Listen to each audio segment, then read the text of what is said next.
Kita ke salah satu warung ketupat sayur Padang di daerah Warung Buncit, Jakarta Selatan.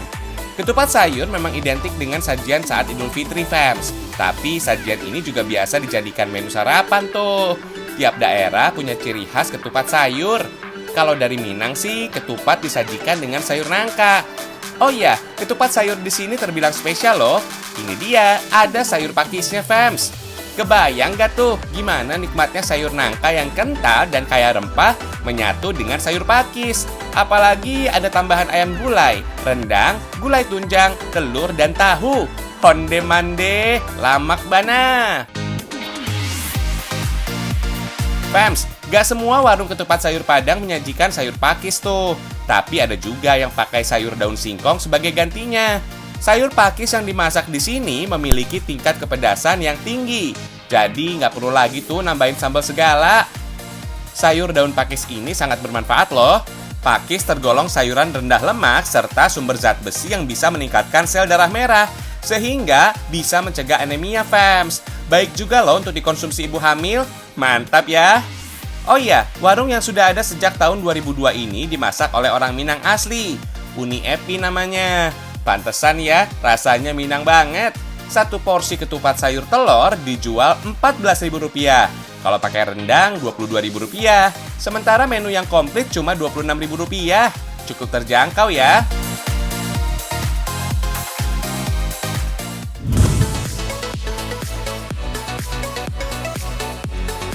Kalau tadi menu masakan kesukaan Rizky Bilar, seblak dan basreng ternyata makanan kesukaan Lesti, fams. Gak heran sih, Lesti memang berasal dari tanah Sunda.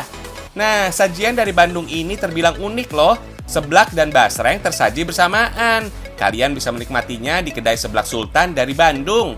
Umumnya, fams, seblak dibuat dari kerupuk basah yang dimasak dengan bumbu pedas. Kalau sekarang sih campuran seblak makin beragam. Bahkan tambahan topping lengkap banget tuh. Mulai dari basreng alias bakso goreng, cireng, siomay, batagor, bakso tulang, dan ceker ayam. Ini sih kuliner khas tanah Sunda ikut reunian ya. Hihihi. Fams, bumbu seblak biasanya memiliki aroma khas kencur dan bercita rasa pedas. Jangan takut dulu tingkat kepedasannya bisa disesuaikan dengan selera kok. Pertama, panaskan kuah kaldu yang sudah dicampur telur. Setelah mendidih, masukkan isian seblak, fams. Disusul bumbu rempahnya. Kencur yang menjadi andalan seblak ini ternyata bisa meredakan batuk, mengobati diare, dan mencegah kanker lambung loh. Hebat ya. Oh iya, fams, nama seblak diambil dari bahasa Sunda yang artinya mengagetkan. Maksudnya sih perasaan kaget yang muncul ketika menyantap seblak yang rasanya pedas, fams. Hihihi. Seblak tergolong makanan yang murah meriah, tapi kaya gizi juga kok. Misalnya, cabai yang digunakan mengandung beta-karoten, vitamin C, A, dan B6 yang bisa mencegah penyakit kanker. Seblak mulai naik daun di Kota Kembang sejak tahun 2000-an, fams. Tapi di Jawa Tengah, seblak juga sudah ada sejak tahun 1940-an tuh. Disebut dengan kerupuk godog. Asalnya dari Banyumas, Jawa Tengah, fams. Fams, seblak yang satu ini nggak kaleng-kaleng loh. Ini namanya seblak ora umum mozzarella. Jajanan satu ini tampilannya lebih kekinian ya. Bisa bikin lidah bergoyang.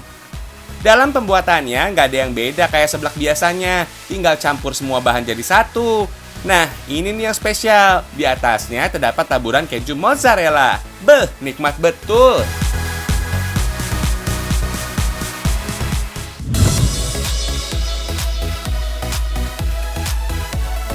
Meski karir dunia hiburan gemilang, para artis banyak juga tuh yang punya bisnis kuliner. Kayak Kak Bilar ini, yang punya usaha daging sei. Bahkan usahanya juga sempat viral tuh.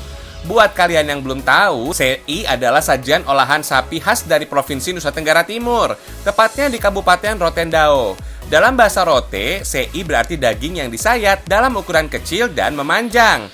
Kalau belum bisa menikmati daging sei dari serah asalnya, kalian bisa datang ke daerah BSD City, Tangerang Selatan. Restoran ini menyajikan menu sei yang rasanya endul, fams.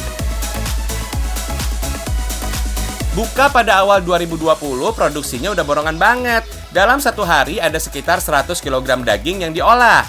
Setelah 3 jam, keluarkan daging dari mesin pengolahnya. Kemudian potong tipis-tipis deh.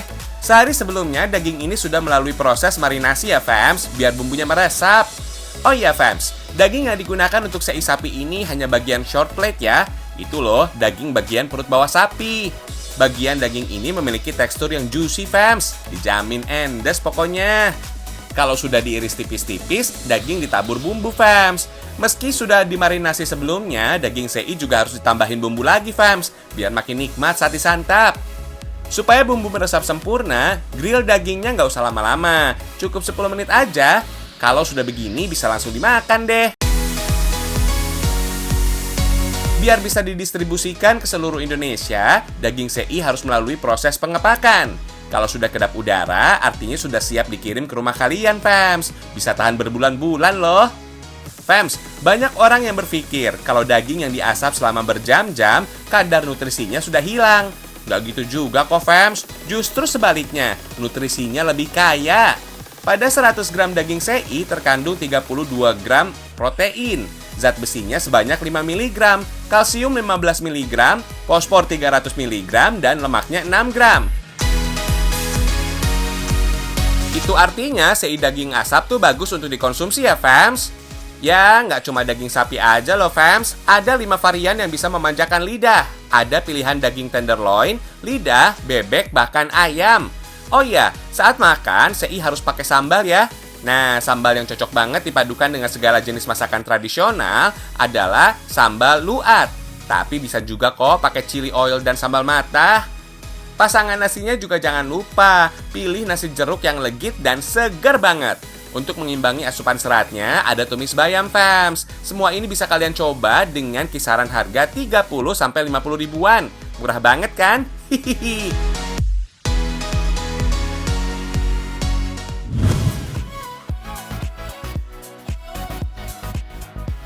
Masih olahan dari daging sapi nih, fams. Sajian ini namanya soto becek khas dari Kota Tuban, Jawa Timur.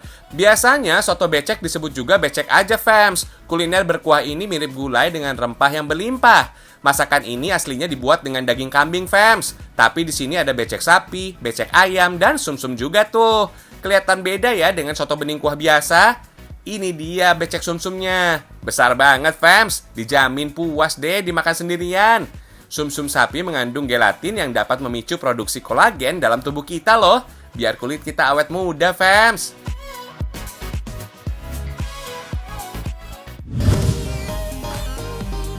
Bilar ternyata juga suka makan rendang loh. Tapi sajian rendang yang satu ini bisa dibilang beda, fams. Namanya baked rice rendang.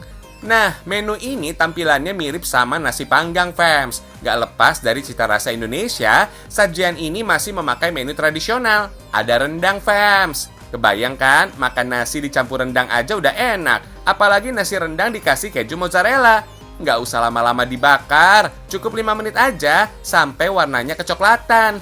Hai, keju yang meleleh bikin hati klepek-klepek. Hihihi.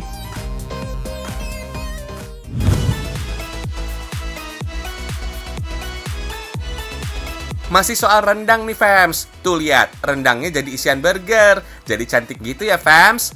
Ngomongin soal burger, kuliner satu ini disajikan dengan isian daging sapi, ayam, atau ikan. Plus bahan pelengkap seperti sayuran dan saus mayonaise. Tapi di salah satu kedai di Jakarta, ada burger dengan cita rasa ala masakan tradisional tanah air. Nggak cuma satu, ada 3 menu kombinasi fast food dan local taste. Hasilnya terciptalah beberapa menu yang namanya udah unik banget. Ada Hello Yellow Chicken Pecel, yaitu burger dengan isian pecel. Petu Purple Chicken Mata, yaitu burger dengan isian ayam dengan sambal mata. Dan yang satu ini, klasik beef rendang. Iya, si rendang dari Tanah Minang itu, fams. Nama klasik merujuk pada penggunaan bahan roti yang berwarna coklat seperti burger pada umumnya. Makannya mirip sama burger kebanyakan yang menggunakan daging sapi sebagai protein, fams. Burger rendang yang dihadirkan lengkap dengan daun singkong dan bumbu rendang juga tuh. Wah, jadi kayak lagi di warung Padang ya. Bedanya nasi diganti roti sebagai karbohidratnya. Nah, kalau ngomongin tentang harga menu burger ini terbilang cukup terjangkau ya. Masing-masing burger dibanderol dari 25 sampai 35 ribu rupiah, fams. Nggak seperti burger pada umumnya yang dijadikan camilan. Ukuran burger ini relatif lebih besar dan bikin perut berasa kenyang banget. Pas banget deh buat kalian yang lagi lapar. Hihihi.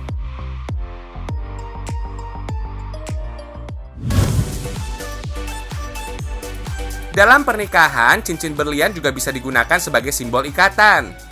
Perempuan mana sih yang gak suka dikasih perhiasan kayak gini? Kilaunya menggoda ya.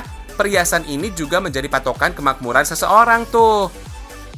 Di Bandung, Jawa Barat, ada pabrik berlian paling modern se-Asia Tenggara dan satu-satunya yang ada di Indonesia. Disebut modern karena mulai dari desain hingga finishing dibuat dengan komputer dan mesin canggih. Pabrik ini juga menyajikan wisata edukasi berlian bagi pengunjung yang ingin melihat pembuatan batu berlian, mulai dari batu yang belum dipoles hingga berlian dengan nilai jual yang tinggi, fams. Batu yang dibuat ini berasal dari Martapura, Kalimantan Selatan, fams. Untuk membuat satu berlian memerlukan proses yang lama. Soalnya berlian harus dibuat secara presisi sehingga membutuhkan ketelitian yang tinggi. Apalagi ukuran berlian yang cukup kecil. Itulah yang menjadi alasan harga berlian relatif mahal. Karena pabriknya cukup canggih, dalam satu hari mereka bisa menghasilkan 7 buah berlian loh. Tenaga ahli pembuatnya sampai harus didatangkan dari India loh, fams. Maklum, India dianggap sebagai salah satu negara yang terbaik dalam mengolah berlian dan berkualitas tinggi. Ternyata, fams, Indonesia menjadi penghasil batu-batuan mulia, khususnya berlian yang terbaik di dunia. Tapi masyarakat Indonesia belum dapat mengolahnya dengan baik. So, kualitas berlian di Indonesia masih kalah saing sama India. Khususnya di Kalimantan Selatan ini, fams, tepatnya di kota Martapura sebagai daerah penghasil intan terbesar di Indonesia. Makanya, Martapura, ibu kota Kabupaten Banjar, dijuluki sebagai kota intan. Oh iya, fams, intan dan berlian itu berbeda ya. Intan adalah hasil tambang yang belum diolah. Sedangkan berlian adalah intan yang sudah diolah menjadi perhiasan seperti ini. Gimana? Cantik kan buat perhiasan pernikahan? Kalau kalian mau borong, mampir aja ke Pasar Intan Martapura ini, fams. Lokasinya ada di Jalan Ahmad Yani, Kabupaten Banjar. Kalau dirasa terlalu mahal, mending cari aja intannya sendiri. Siapa tahu hoki, fams. Lokasi pendulangan intan ada di Sungai Tiu, Desa Pungku, Kecamatan Cempaka, Banjarbaru. Dulu para pendulang intan masih melakukan pendulangan secara tradisional. Kalau sekarang sih sudah menggunakan mesin untuk memisahkan intan dari pasir dan lumpur sungai. Saat ini masih ada proses mencari intan secara tradisional. Caranya dengan linggangan dari kayu ini. Biasanya sih mereka juga mencari intan secara perorangan, fams, supaya hasilnya bisa dinikmati sendiri. Mendulang intan secara tradisional memang tak mudah. Belum tentu dapat setiap hari loh. Karena harga intan yang tinggi, membuat para pendulang gak pernah patah semangat mendulang. Apalagi kalau pendulangnya cantik-cantik begini. Bikin betah deh panas-panasan. Yeay, akhirnya dapat juga nih intannya. Walaupun kecil tapi lumayan, fams. Tinggal oles dikit supaya nilai jualnya bertambah. Untuk memotong intan juga nggak boleh sembarangan. Salah sedikit saja, intan tidak bisa diproses. Oh iya, fams, setiap intan ataupun berlian yang kalian dapat atau beli bisa dicek loh keasliannya. Kalau indikatornya berwarna merah, berarti intan atau berlian asli. Gampang ya.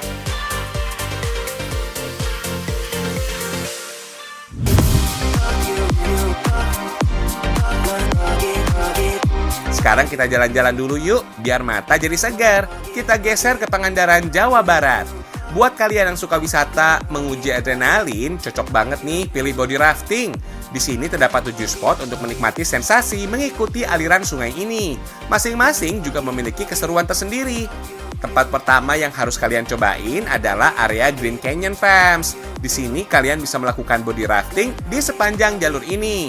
Di sini terdapat 2 pilihan jalur, fams. Bagi kalian yang nggak mau terlalu capek bisa memilih trek 5 km. Kalau mau explore lebih jauh, bisa coba yang 2 kali lipatnya, alias 10 km. Buat kalian yang nggak bisa berenang, jangan panik. Nggak usah takut ya, kan pakai pelampung dan dipandu sama akang-akang yang berpengalaman. Tapi ingat, jangan coba-coba sendirian dan tanpa pengawasan, karena body rafting ini termasuk ke dalam olahraga ekstrim. FYI nih, fams, basic olahraga ini adalah rafting atau arung jeram. Di sini kita benar-benar mengandalkan kekuatan tubuh atau body, bukan perahu karet seperti rafting pada umumnya. Makanya istilahnya jadi body rafting. Tapi bahasa ini hanya terkenal di Indonesia, sedangkan di dunia internasional lebih dikenal canyoning atau canyoneering, yang artinya penelusuran sungai, air terjun, dan sejenisnya. Oh iya fams, ada peraturan tertentu yang harus dipatuhi ketika melakukan aktivitas ini. Yang pasti, kalian harus memakai perlengkapan APD alias alat pelindung diri seperti helm, pelampung, dan sepatu karet. Kalau sudah lengkap semua, baru deh aman untuk melakukan body rafting. Titik pertama dimulai dari hulu. Beruntung cuaca hari ini lagi bagus fams, karena aliran sungainya cukup deras dan debit air lumayan tinggi. Jadi lebih mudah deh ngikutin arusnya. Aktivitas body rafting ini mulai terkenal di Indonesia sejak tahun 2009 fams. Awalnya body rafting ini dikenalkan oleh orang Prancis pada abad ke-19. Nah, di Green Canyon ini nggak cuma mengambang ngikutin aliran sungai aja fams. Di beberapa spot kalian juga bisa uji nyali dengan melompat. Titik pertama dinamakan Janggala. Di sini kalian ditantang untuk melompat dari ketinggian 2 meter.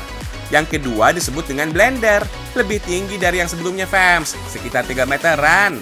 Terakhir adalah spot favorit para pengunjung, yaitu Batu Payung. Ketinggiannya sekitar 7 meter. Seru banget. Ayo pada berani nggak nih fams? Hihihi.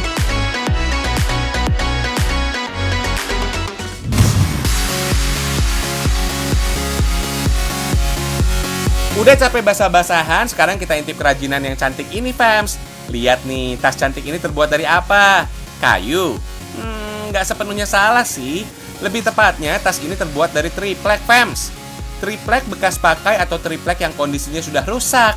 Nggak heran kalau mereknya dinamain Tridol, alias triplek brodol. Kalau nggak percaya tasnya terbuat dari triplek, kita lihat prosesnya. Triplek yang dipakai 100% dari triplek usang. Jauh dari kata baru. Untuk peralatan perangnya ada gunting, cutter, spidol, dan juga lem. Untuk bahan dan juga alat perangnya sudah ada di workshopnya Pak Don Gunarto, desainer sekaligus owner Tridol Bag. Berawal dari keinginan kasih gift ke istrinya, Pak Don berniat kasih gift buatan sendiri tuh fams. Nggak perlu modal gede, cukup manfaatin aja benda yang ada di rumah. Nggak disangka fams, dari triplek bekas pakai sukses bikin mahakarya untuk sang istri. Yap, handbag alias tas tangan. Namanya juga dibuang sayang ya fams. Sukses bikin satu tas triplek brodol, Pak Don justru ketagihan buat tas model lainnya. Soalnya triplek masuk dalam salah satu sampah perkotaan yang gampang ditemukan di mana aja. So, langkah kreatifnya Pak Don patut diacungi jempol nih fams. Mengubah triplek bekas menjadi barang yang berkelas, hitung-hitung ngurangin sampah juga, fams. Eits, Wallace, meski tripleknya brodol tenan, tapi setiap triplek yang mau diolah udah bersih dari segala kotoran. Fams, nggak semua bagian triplek bisa diolah jadi tas loh, tapi cuma triplek bagian tengah yang tebalnya pas, plus triplek yang belum kena noda atau cat. Karena triplek nggak punya kadar air, nggak heran kalau teksturnya jadi lentur dan gampang dibentuk. Uniknya fams, sepanjang proses pembuatannya, Pak Don cukup pakai cutter, gunting, dan lem aja deh. Nggak ada tuh judulnya pakai gergaji, apalagi paku dan palu. Minimalis abis deh alat perangnya. Nah, tas yang lagi dibikin ini jenis platch bag ya fams. Biar makin cantik, tas juga ditambahkan perekat tas dan bahan kulit sebagai aksesorisnya. Nah, tas dari triplek brodolnya siap dipakai nih fams. Selain sentuhan rustik yang bikin cantik, handbag ini ternyata enteng banget fams. Ditambah tampilannya yang elegan, emang cocok deh kalau di mix and match sama outfit yang girly. Kalau tas tangan alias handbag pertama kali dibikin untuk menyimpan uang koin fams, tepatnya sejak zaman Yunani kuno. Dulunya handbag rata-rata dibikin dari kulit binatang. Karena konsepnya ramah lingkungan, kerajinan ini pernah menyabat juara desain kategori kayu pada Inacraft 2016. Sampai-sampai nih fams, tas buatannya Pak Don Gunarto pernah tampil di pameran produk Indonesia di kota Moskow, Rusia. Juara banget deh.